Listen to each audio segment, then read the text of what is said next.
not actually that ill, but I do sound ill as fuck. You don't sound as bad as you did before. Yeah.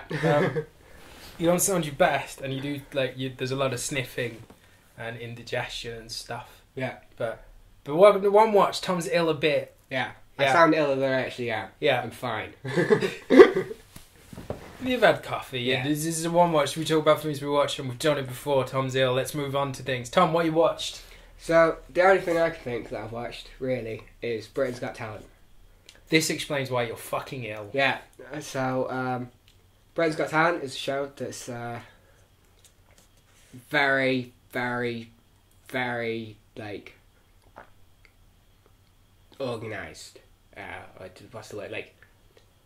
They show what they want to show. Yeah. Talent has nothing to do with it. Mm-hmm. For the most part. It's called Britain's Got Talent. But you have to be talented and have a really bad sub story to get on. Yeah. That's what I've really watched. I enjoy it for the acts.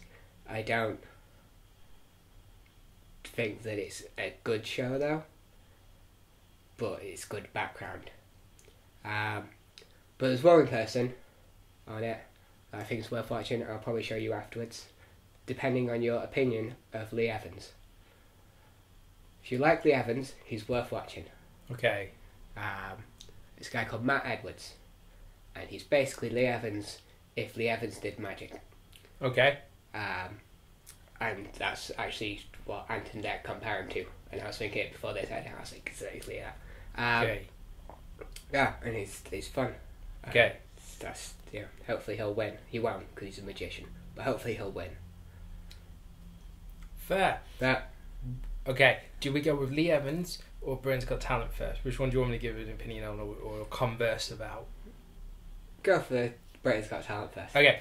I remember, I think it was the first series of Britain's Got Talent or something. There was a Greek guy and he did a dance with his son, and then he owned a restaurant and they got waiters on, and I was like, that's fucking fantastic because it's an unexpected talent and it's entertaining to watch, and that's what Britain's Got Talent should be.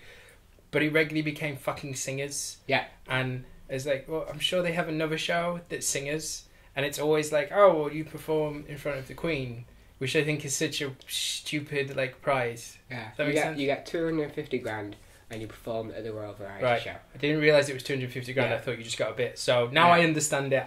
I withdraw that comment. Playing in front of the Queen, I wouldn't. They play that part up. They play that part up. I think most people are in it for 250 grand, but I would hope they all are in for 250 grand. I think generally the people that are shit are the ones that are in it for the Queen. Yeah. Sir Jimmy Savile met the Queen. Yeah. Yeah. Sir Jimmy Savile. She knighted him. That's the Queen's taste. People told her, knight this person, and she fucking does it. She doesn't give a shit about you. If she's watching, she's the fucking Queen. Why would she give a shit? Yeah. Yeah.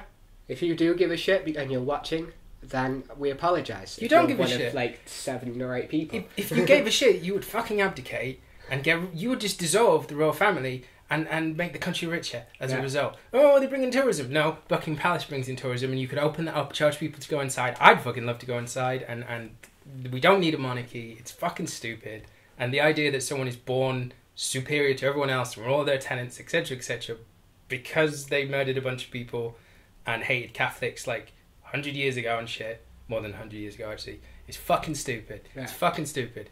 There were 100 Catholic heirs to the throne that were way better than they got to George's. The fucking Hanoverians, they barely even spoke English when they first came over. I've studied it all in history. The royal family's lineage is bullshit. It's all bullshit. And people died for all kinds of dumb shit because of stupid kings. Yeah. Henry the fucking VIII destroyed Ireland. It's bullshit, and I hate it. I don't hate the royal family shit. I quite like you've got Harry who he gets stoned and dresses as a Nazi on Holocaust Memorial Day, and I'm I quite like that. I've gone into the royal family. I apologise. Britain's Got Talent, right? I enjoyed the obscure acts or the weird stuff because I would never encounter that another way, and that's great. That's the type I would go in a pub and that would play, and I would think I'd have a great time watching it. But there's not enough of that, and it seems to be too much about. Look at this amazing sub story. Let's emotionally bring you in and hook for the show, and not about let's all just have fun at how naff these talents are. And it used to be that you had really talented people with a very small subset, decently talented people who are just entertaining and joyful, and they're the ones you want to watch. And then you have the really awful people that you kind of want to watch for the cringe factor. But over time, now they don't even really do the cringe factor bit, probably because they've been told off lots of times for making fun of people, which I can understand. But yeah, like, I actually hated the cringe factor stuff. I've seen a few. I find them painful to watch. I don't know if it's like I'm empathizing with them or like I have a fear of humiliation. So like seeing them humiliate, but it feels like on TV it's all like encouraged. It's like bear baiting. Yeah. And I always fucking hated that. I'm like, you put them on TV to humiliate them because that gets you an audience. I always hated that aspect of it. But Britain's Got Talent, I did always like like I said, the obscure stuff, the weird stuff. Like, Britain's Got Talent, yes, we have like an amazing fucking cricket team. We have one of the best women's football teams in the world. We have loads of talent. That show isn't the definition of talent. Yeah. So what it should be is fucking show business. Yeah. And like when it's the Greek dancing guy and stuff, I really liked that kind of thing. And the two Asian guys did Michael Jackson. Oh! They were fucking amazing. We watched them, didn't we? Yeah, because one comes on sweeping a broom. Like do Janet at the They did. It wasn't Michael Jackson. They did Bollywood dancing version of Michael Jackson. They were fantastic. Yeah. That kind of shit is the shit I love. It's just there isn't enough of that. Yeah. I think there's an American one, and it has Puff the Magic Dragon. Piff the Magic Dragon. Piff the Magic Dragon. He's been on both of them. He's right. great. Really enjoyed his magic stuff. For like guy dressed as a gimmick, sardonic. Like he reminds me of a guy called Hagee, who Tom knows from that I've worked with. And have you seen him on Penn and Teller Fool Us? No. I will show it you after this. Right. For anyone else, look for Piff the Magic Dragon on Penn and Teller Fool Us. Cool. Because it's just great. We can go into Penn and Teller Fool Us because that's something you've talked about to me before. Yeah. I've never actually watched. I watched one clip because you told me about it when we had a magician. Okay, can I just get my Lee Evans thing out of the way? I've seen Lee Evans live. I've seen him DVDs. I've watched his YouTube videos. 5 minutes is enough of Lee Evans. And my favourite bit of Lee Evans is when he's not talking and he's making sounds and doing facial expressions. Because physically, the way the way Lee Evans can contort his body is fantastic.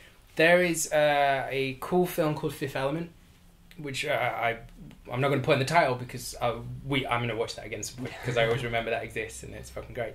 And Lee Evans plays a pilot in it, and all it is he sort of gets captured by an alien guy, and then Bruce Willis bursts in a room and he's like, "We're willing to negotiate," and he just shoots the alien, and Lee Evans is like, "Where did he learn to negotiate?" And just the way Lee Evans' face contorts when he's being held captive and when he's shocked, it's just gold. And that's enough Lee Evans. Like he's in it for all 5 minutes in Fifth Element, and it's perfect time for Lee Evans. When he goes beyond that, I find him repetitive and boring and Bohemian Rhapsody. Lee Evans' Bohemian Rhapsody. Oh, okay. It's great. The first time I saw that, great. But I think it's on 2 or 3 of his DVDs. Like, just a recurring thing he does. And I get that. It's like the David Brent dance that Ricky Gervais does, because it's do the dance. Oh, it's so funny. But it's just, the novelty wore off on that. Do you know what I mean? Yeah. Fair play. Right, let's go. Penn and Teller. Penn and Teller Fool Us.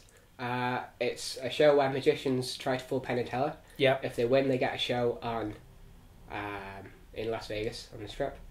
A show or in a show? I think they get their own show. That's fucking awesome. That's fucking awesome. It's a talent show, but it's a really, really respectful talent show. Right. Magic is all about the inner circle, and like it's not that there's a respect thing, because there's like loads of things like where Houdini, I've forgotten who his rival was, and Houdini would also charlatan magicians. He would dress up in disguise, go on, get selected from the audience, planting himself where they and just expose their tricks and stuff. But the talented magicians all had that kind of respect to each other and helped each other along and went into each like magic has a history of a community. I think because it's such old show business, there's a real, it's kind of like wrestling in that way, of there's like a brotherhood and a sisterhood, and magic is you know, and it's like a very respectful show in that way. Like the people who are on it are genuine talented, whether they fool them or not, they are always genuinely talented. Some of them are on it just because they like they get an extra little bit of fame by being on it. Also because Penn and Teller like them. And they're like, we'd like this guy on the show, whether he can fool us or not, who knows? But we'd like to see what they try. Which is awesome. And yeah, it's a great show. You should watch it. Everyone should watch it. You can basically watch all of them on YouTube. I don't think they're legally on YouTube, but you can watch them all on there. I might check some of those out. Yeah. And Piff was in... Piff is on it. Right. in one of them. Piff is a guy, and he he keeps his dresses character, as a and that's giant what's dragon. great. He's Yeah. sardonic. I've seen him, he eats a banana, and he just says things like, "You alright? How's it going?" Like, just bored, Yeah. doesn't seem entertained, frustrated by the magic. He's very quick, like, witty one-liners. That British kind of, it's so naff, it's funny humour. Yeah, he doesn't fool Penn and Teller, spoiler, Right. but that just makes him better because of how he is. Nice. Which is what I was showing you. Nice. There's yeah. 2 videos we're Yeah. watching after this. We're not going to get much work done today. Yeah, cool. I like magic. I've got a big thing for magic. I love magic. Like, as I'd say, like when we met the magician guy, some stuff I know how to do, but the fact that I can't see how people do it, even though I know how it's done, just makes it so much fucking better for me. What I love about magic is the same thing I love about wrestling. It's good wrestling. Yeah. Not, I'm going to hit you with why wrestling. It's about directing the audience. In wrestling, it's evoking emotions. You hate me or you like me. I've got 2 things I want to talk about for this one watch. This might be a long one watch, so I apologise, but we've had coffee. I've got another video I can mention now. I just thought Hey, that. and magic is all about the mislead. It's like, in an episode that will never get up, we talked about a film called The Prestige, which is magic done as film, and it's that same thing about leading people and direction and misdirection and manipulation of audience and really the craft of that and the way they do shows. The only magicians I don't really care for are David Blaine. Yeah. Like David Blaine's street magic, it's fucking ridiculous, where he's like throwing cards into a car window and the cards there. I don't know if it's like a trick of editing or he does the trick. I've heard that there's an actual way that trick's done where a card ends up the other side of a car window and it's all to do with but when he does things like buries himself alive or hangs in a crate above the Thames or whatever, like for me that's a stunt, that's not magic. Yeah. See, I can appreciate those stunts because essentially like those stunts from David Blaine are it's sort of him challenging the idea of what is classed as magic and what is just a stunt. But I don't need to see you stand on fucking on a pole for 3 days. Yeah. I sure as hell don't need that to be fucking live. Yeah. I get that it's an extension of like look, I'm going to be chained up and put in this water chamber, can I get out or not? I get that, but it doesn't feel right to me. Yeah. It feels like it's crossed over from this is the showbiz show to look at me. So great. And I just never cared for that bit. That's why I always really, really liked dude looks like the devil. He always does tricks, but he claims like they're never magic. He's always like there's a psychological way. Darren Brown. Darren Brown. He looks like the devil. Come on, dude. Yeah. Like he looks like the devil. Yeah. Like if you were casting the devil and he sent his cooker, you were like, right, he looks the part. Let's see if he can act. You know what I mean? He just needs like a tash that just curls. Yeah. That's all he needs. Yeah, and he's the fucking devil, right? And I really, really like him because I've seen I've seen him live once and I've seen a DVD of his and I've watched various shows. Yeah. And he always, like, even when he goes, like, oh, magic, we used to do this, da-da-da, and he does it, he explains, this is a trick. Yeah. If anyone's telling you that the dead are talking to you, like I just have, they are fucking fooling you. He doesn't swear, he's actually... And he's very good at that kind of thing. And also, he tells you how the trick was done. Air quotes. Because he tells you how the trick might have been done. Yeah. But... one way that it's been done, most of the time not the way he actually did it. Yeah. But just to give you an idea, so you're sort of questioning, was that real? Yeah. We're still recording, right? Yes. Excellent. Sunday shining on the red dot. Yeah, that's why I couldn't see, from my angle, can't see if we're still recording, enjoying this. I want to make sure. Yeah, still going. Cool. Did you say there's another thing you want to talk about? Yes. In relation to me saying, like, knowing how stuff is done, and the entertainment value of that, Penn and Teller Blast Off. It's like a really old video. Yeah. They do Blast Off. It's like this routine where, like, basically, like, it's like the body in the box type thing where you move parts and then that part comes out in different places and stuff. And the idea of that. But they did it because it was like a trick they'd done so many times and everyone really knew how it was done and stuff. Yeah. They did a version on some show, I think in the late 80s or 90s or something. Where they did it just with clear, like all the boxes were clear, so you could see what Teller's doing. Yeah. And that's like to me, that was more entertaining than the actual trick. Yeah. Because you're seeing, like, Teller is this small, oldish looking guy. Like, the way he can fucking move. Like, if you watch him, like, that's magic itself. You ever see Run DMC where Penn and Teller in it? It's one of the music videos, and they meet Penn and Teller. I think it's tricky. Yeah. Yeah, and Penn and Teller, like, with I've always liked Penn and Teller. Yeah. I thought there's something about them where they're just enjoying it. I've seen Teller say some really cool things as well. I think it's Teller. One talks, one doesn't. Is it Penn talks? Right, I've seen Penn make very articulate statements on things before. I feel like maybe Penn said something controversial, I'm not sure, but I've seen him do very analytical studies of, like, stuff and just being like, I quite like that writing, and then realised, it's fucking Penn from Penn and Teller, you know? Aaron Carimo, Penn and Teller, and Nick. That's Keenan and Cal. Should I say Cal and Keenan? You've got to watch Keenan because Keenan be scheming. We were planning full stop to make it to the top, but they're kind of in the middle because they're always getting caught. Yeah. Who loves orange soda? Yeah. Saying that Hardy Boys are actually doing mystery. It's just Keenan and Kel in your vicinity, like Siegfried and Roy, Penn and Teller, Mary and Carimo. No, I've missed it. It's Penn and Mary and Carimo, Penn and Teller. Yeah. Coming to get you. Here goes. Nick. Anyway, sorry, childhood. Sorry, I've cut the flow. Right. Penn and Teller. Okay. Right. On to your show. To my. I've got two now. Two. One I made you watch, so we'll just discuss. It's a recap of something. Yeah. You'll figure out what it is if you remember what we talked before. But first, so last night, like 11:30, me and my girlfriend finished a session on a game called Rookie, and I was like, I'm not tired. I don't want to play a game because then I will be stimulated. I find it harder to sleep if I play a game too late. I don't. I'm reading a book, but I'm like, I want to break from it because I've read enough of the book today, which is Under the Dome, the book version. It's actually much better than the TV show. I'm finding it easier. I imagine it would be. Yeah. That it had such a promise, man. The first episode was alright, and then I just couldn't buy it. I tell her, like, the first half of the first episode where it was the dome coming down, I was like, I'm into this, and then I rapidly got out of it. And I had one actor who was in it. Yeah. She died, maybe. Yeah, wow. She disappeared. Apparently she was in the next series, but bollocks. American Gods. Yeah. Gonna come back. They did the same, right?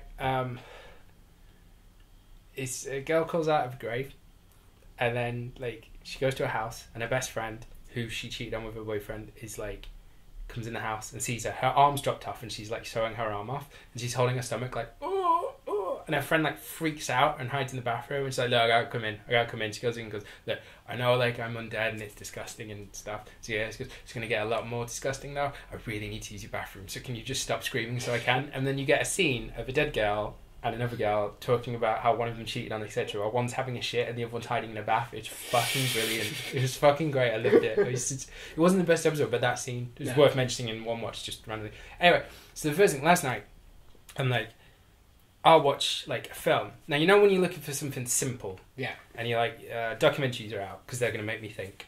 And then you start going through, like, your list of what have I seen that I'm in the mood for. And I always find when it's a film I've already seen that's simple and easy, like a not too complex thing. Like, a lot of the time, there's a bit that annoys me that means I don't fancy it. Yeah. So, for instance, Constantine, which will come up, I was like, I don't fancy watching Shia LaBeouf. So, I tried a new one, The Last Witch Hunter. It has like 13% on Rotten Tomatoes. It's got really bad reviews. I fucking love it. Okay. Right, The Last Witch Hunter, okay? Premise is fucking great. The plague, you know, like the plague, Black Death. Yeah.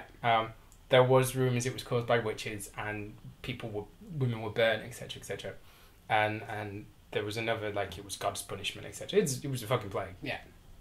It's by poor hygiene and dumb fucking importation policies. If you live in Sheffield, there's Eam, it's a village nearby, fucking plague village. Yeah. That's like what it's known as. A bunch of knights who kind of look a bit like Vikings but aren't go after a witch who is the head witch, and they go into a witch's lair, and they're all before they've got like swords and shields, and they're talking about faith brothers, etc. And they all get fucking slaughtered except for one, who honestly looks like Tom Hardy as Alfie Solomon, the Jewish guy in Peaky Blinders, but isn't. Is Vin fucking Diesel. Okay. Yeah.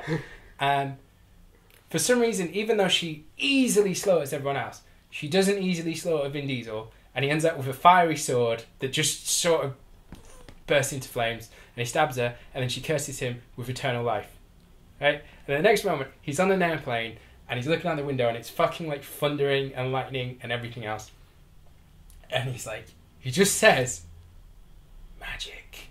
And then he gets a glass of water, and he puts a metal pin in it. And then he walks down the aisle, and this pin suddenly turns, and he sees a guy, and next to him is a girl, who is the fucking girl from Scream. You know, the short black hair tomboy girl. I don't want to do any, like... From the TV series? TV series Scream. Yes. Her best friend, the main character's like best friend in it. One of the coolest characters. Yeah, gets a video made of her in the first episode, so that's not a spoiler. And he just like pours the water on the guy, and the guy's, oh, what the hell? And it's Vin Diesel. Doesn't even act. He just goes, my mistake. And the guy gets up and leaves, and then he sits next to her, and he's like, what do you got? Like, witchcraft? She goes, you're the witch hunter. And then she pulls out, she's got like these magic things, and he's like, you get them and you put them together like that. You know what they do when they do that? And it's like, they mix all the elements and create weather. You know what you get when you create this and this? You get the thunderstorm like this. And he starts like basically surgically using 2 pins to break up this crystal rock thing. And the plane's like dodging, the weather's all dodgy. And then there's a small child like smiling at him. And 3 times they cut to him nodding at the child and going back to his silhouette. He breaks it.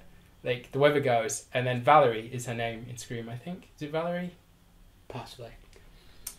She's a great actor. Yeah. The other one Screams just like, are you going to kill me? He goes, no, I'm saving you. And walks off with the magic things. And that's the premise, right? Is he's got immortal life and he hunts witches. And he works for like the church. And he has like, I want to say Deacon, but it's not Deacon. It's something like Doolin. Doolin 35, who is Michael Caine. But Michael Caine's retiring. Because Michael Caine has looked the same like in 10, 15 years. You know, like he seems to have hit an age where he's permanently old, but he never gets any older than that. You know what I mean? And he's retiring, so he's going to be replaced by Doolin 36, Elijah Wood. Okay? And then another contrite thing and stuff happens, and Woody from This Is England, who also played Cassidy, the vampire in Preacher. Yeah. He's in it. Awesome. As a cameo. Nothing Jon Snow. Ygritte is in it as the sort of not really love interest, and then she's connected to the one stuff. And then various like bad guys turn up at different points. In Constantine, there's a guy and they go sit in his chair and stuff.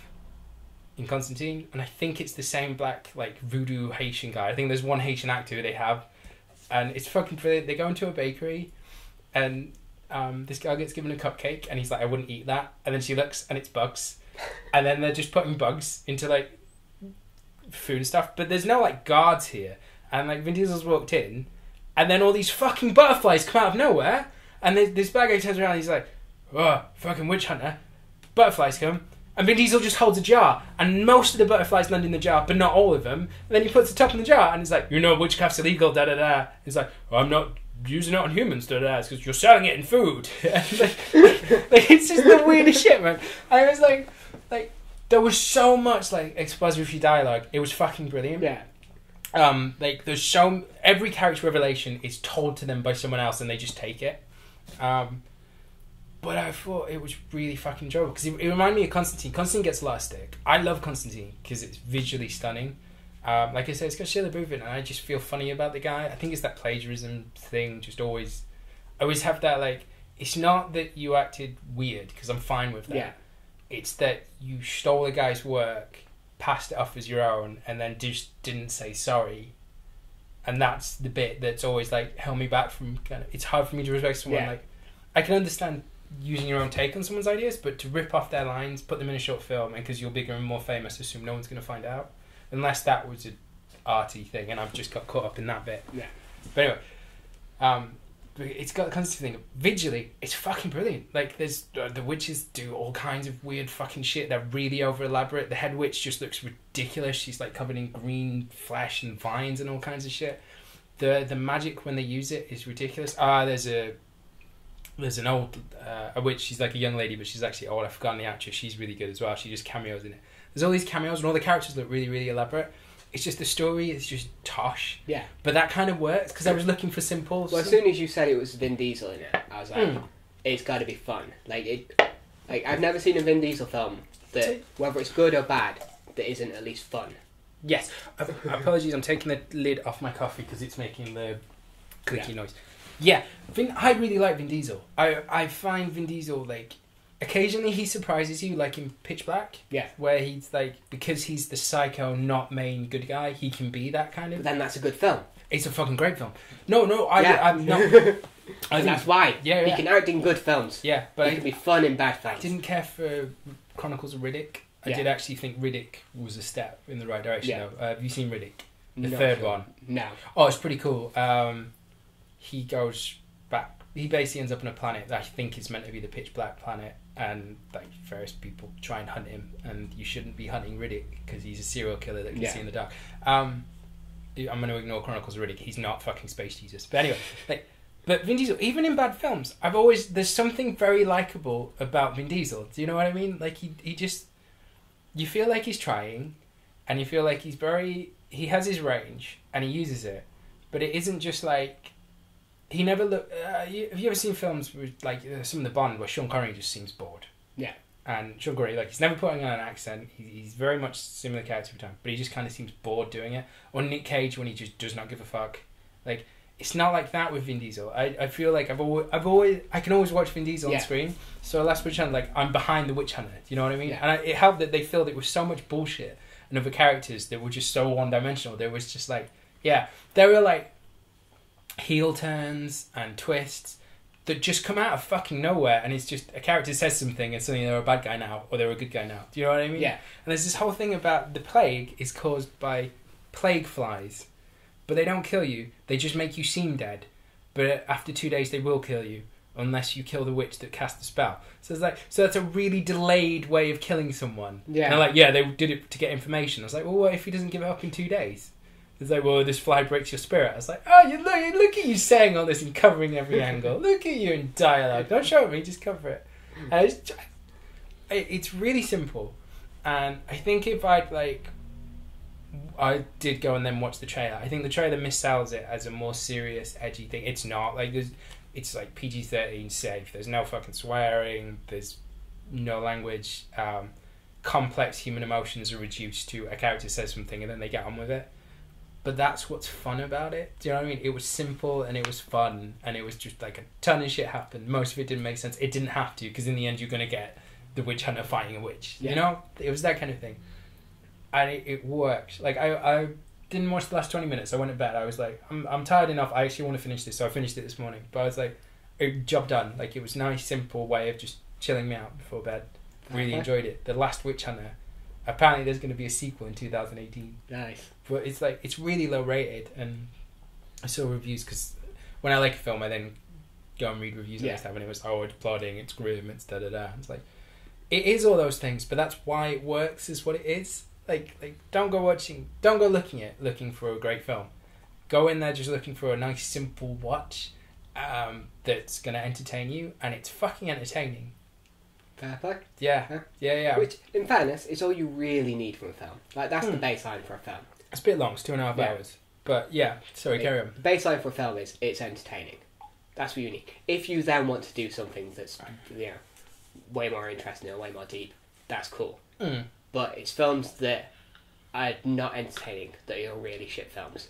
Like, they might try to go deep, but they're not entertaining. It's funny, because I think viewing a film, context is so important, or a context for me at least. So, like, if I'm watching one with you, there has to be a reason behind it. Like, either I want to see your reaction to it, like 100-Year-Old Man Who's Jumped Out the Window, or I think you'll enjoy it, or I want to watch it again. But when I watch a film with you, I cater that film to, I think you'll like this film. You know, it's very rare that I go in blind. The only time we went in blind, it was like, I'm not sure, was Human Centipede. And that was because I was like, I'm not watching it fucking getting, so we'll just both watch it together and then fuck it. Like, if it's great, fantastic. If it's shit, we've both seen it, everyone's talking about it. I talked about that at the weekend, vaguely, with guys off of... Did you? Yeah, Dave, you viewers, you don't know him, but Sam knows what I'm talking about. Old salt of the earth Dave, He was talking about, like, the horrific videos that you get on channels involving people's genitals and other things. Yeah. I'm not going to recommend ever to anyone to watch. Yeah, no, just move on. Yeah, and then we'll talk about like horror films. And I was saying about how I'd sort of like Human Centipede already wasn't scary. It was more just grim. But I also like right at the beginning, because of how like it is, I sort of ruined any chance it had of being scary because it's so cliche. Yes. And like we had, like there's a bit like the very start is they broke down in a car, and I literally said to you as they got out of the car, I just went, "Oh, not gonna get signal out there." Yeah. And they tried to refund. No signal. Yeah. You just burst out laughing. It's like knock on the door. I won't go in the house. Yeah. Come in for a glass of water. It's like don't go in. They go in. We just broke it down. Yeah, the whole time. Which is sometimes you have to do that with the really shit films. Like sometimes the really shit films like is good because that. There are really terrible films like Birdemic and stuff that when me and Mills is out, we watch together because viewing them is fun, but I wouldn't view them on my own. Yeah. Whereas, like, the last week, you know, I do like the film night. Sorry, I'm looping this back to my context for watching film.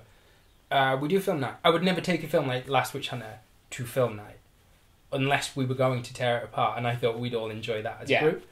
But generally that's been like good or different films, like rare films, or sometimes it's been more mainstream like Sausage Pie, but it's going to be different and it's going to be an experience whether you like it or not. With Last Witch Hunter, I feel like it wouldn't be that. It would just be a generic trashy. But for me, wanting a simple, like, sometimes I'm in the mood for something really high quality. Sometimes I'm in the mood for, like, I want something with fucking subtitles, preferably Asian people in it, and I want it to fucking challenge me, you know? Yeah. And then I'll go look, what's Park Chan-wook done, or what films are being compared to Oldboy lately? Because they always get compared. They never beat Oldboy. Even, you know, can't do Oldboy again. It stands there special. No, they tried to remake it. Not well. Thank you, Josh Brolin. Actually, he's growing on me, Josh Brolin. But anyway, but it was just I was in the mood for something simple. You're in the mood for something simple, easy to wash over with people you feel like they've made an effort, and it's quick, and it's not going to pretend it's anything other than it is. It's not going to like his family are dead. They've been killed by the plague. That's his thing. Never fucking dwells on it. Even when it's like he sees his family, it's just someone go, they're not really your family. Hits him to make him realise they're not really his family. Do you know what I mean? Like it's like that simple. It's not going to be overcoming loss or anything else. And we're not going to look at like, oh, I've been alive for 800 years. Life's so difficult. Everyone I know dies and I don't like to get attached with you. You know what I mean? It's not... get on with my day. Yeah, we're just going to... This is day. Yeah, we're going to get on with it's the witches. Tuesday. What's your problem? This is what I do on Tuesday. Yeah, it's that kind of thing. So it's nice, simple. I really, really liked it. Okay, second thing to talk about. Lipstick and Dynamite. Yeah. History of women's wrestling. I made you watch. You watched part of it. Yeah. So I'm a big wrestling fan. You're a fairly big wrestling fan. We have a wrestling day each week where a friend of ours comes around and we watch old wrestling from like 20 odd years ago. Over 20 years ago, actually. Just realised. And this documentary is like, it's women's wrestling in North America from like the 30s and 40s onwards, and it explains how they started as like carnival kind of attractions and became like, so the main women's wrestlers became as big as the men's women's wrestlers at the time. But it's done through interviews. Like, it shows you clips and it shows you archive footage and stuff. And it tells the story of women's wrestling. But it's done through fucking interviews with these women's wrestlers. And that's what's fantastic. Because they're like old 70, 80-year-olds. Some are younger, some are 50 or 60. But they can fucking go. And they can fucking talk. And a lot of them, it's like...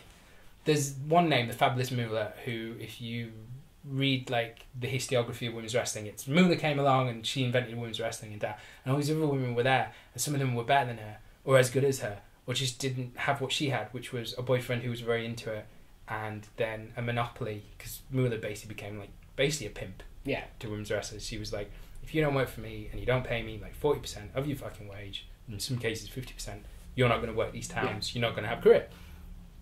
But all these other women get to tell their story. And they kind of all trash Moolah, which is great. But they get to tell their fucking story. And there's one, Mae Young, who's actually like best friends with this Fabulous Moolah woman.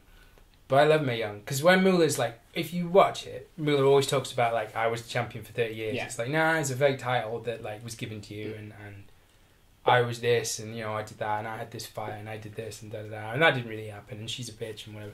Mae Young's just like, yeah, I used to get people so annoyed that they threw eggs at me. Love it. You know what I mean? Yeah. And her name was Johnny May.